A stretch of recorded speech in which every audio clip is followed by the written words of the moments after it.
He used the broadest possible term for the dead, because all of the redeemed of every age have at this point either received their immortal resurrection bodies or possibly are still alive in their mortal ones. The phrase, the rest of the dead, can only mean the lost, and logically all of them, whether or not they embraced Satan's spirit. A bit later, John relates what these dead people, whom God has made to live again, will experience after the 1,000 years have passed. Then I saw a great white throne, and him who sat on it, from whose face the earth and heaven fled away, and there was found no place for them. To call the throne white is an anemic understatement. It was leukos in Greek. A bright, brilliant light, a fitting place for Almighty God to sit in undiminished glory. And I saw the dead, small and great, standing before God, and books were opened, and another book was opened, which is the book of life. And the dead were judged according to their works, by the things which were written in the books. The word translated judged tells the tale. It's krino, whose primary definition is to separate, put asunder, pick out, select, or choose. Its linguistic roots mean to part or sift. What we need to ask ourselves is who is being separated from whom. It's not the living from the dead. They're all dead. Rather, one category of dead is being parted from another. Yahweh is making the final determination of each individual lost soul, whether it will simply remain dead or will join its father, Satan, in eternal anguish. He is determining who will enter door number 2 and who door number 3. The sea gave up the dead who were in it, and death and Hades delivered up the dead who were in them, and they were judged. Krino again, separated from one another. Each one according to his works. Only Yahweh could make this decision.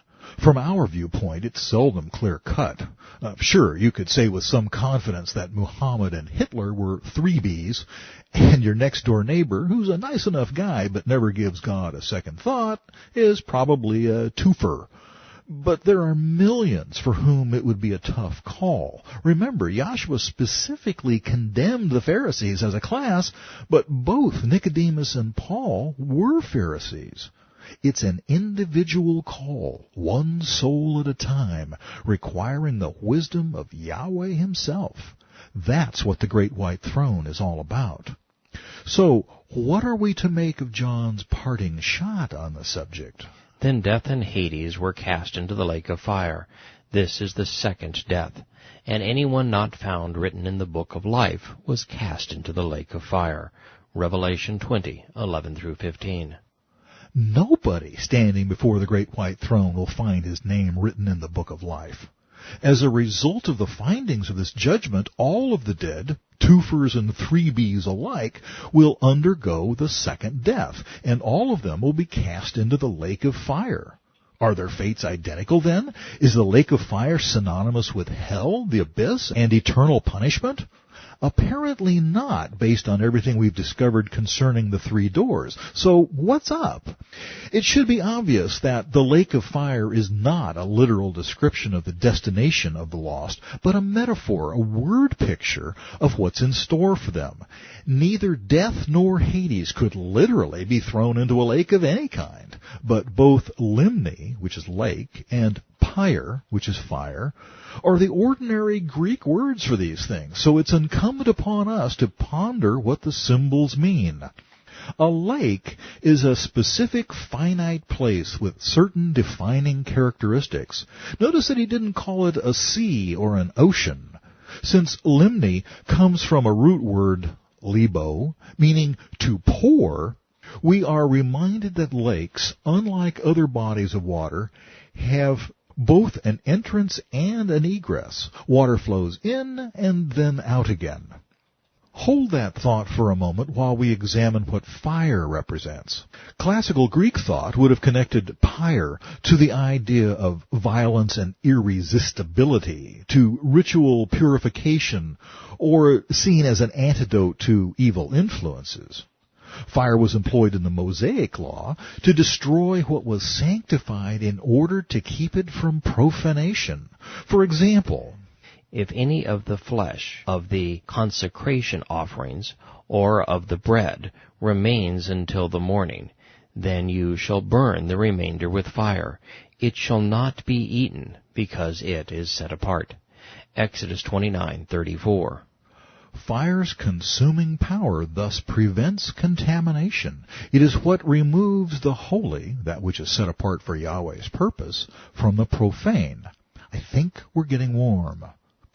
Fire is more often used as an image of the judicial wrath of God. For instance, who can endure the day of his coming, and who can stand when he appears? For he is like a refiner's fire, and a launderer's soap. He will sit as a refiner and a purifier of silver. He will purify the sons of Levi, and purge them as gold and silver, that he may offer to Yahweh an offering in righteousness. Malachi 3:2-3. This refining process is primarily one of separation, removing the worthless dross from the pure metal by heating it to a liquid state and letting the impurities float to the top. But here, beyond the great white throne, the precious metal has already been removed and put in a safe place. So in the case of the lake of fire, the separation is that of one kind of dross from another, the merely worthless from the toxic waste. Door number 2 from door number 3. The lake of fire, then, is a graphic portrayal of a place or state where lost souls enter a refining process, a crino judgment that separates the dead from the damned. The lightweight, worthless dross floats to the top of the lake and spills out into dissipation, annihilation, destruction, what we've been calling door number 2. But the weightier, satanic, spirit-laden souls sink to the bottom of this eternal abyss, never to escape, never to rest, never to forget. The bottom of the lake of fire is door number 3. The lake with which John would have been most personally familiar was, of course, Galilee, which in itself offers some fascinating parallels to the lake of fire illustration. The Jordan River flows into and out of it. The word Jordan, by the way, is transliterated from the Hebrew Yaraden, meaning the descender, from Yarad, to go down, descend, decline, or pour out.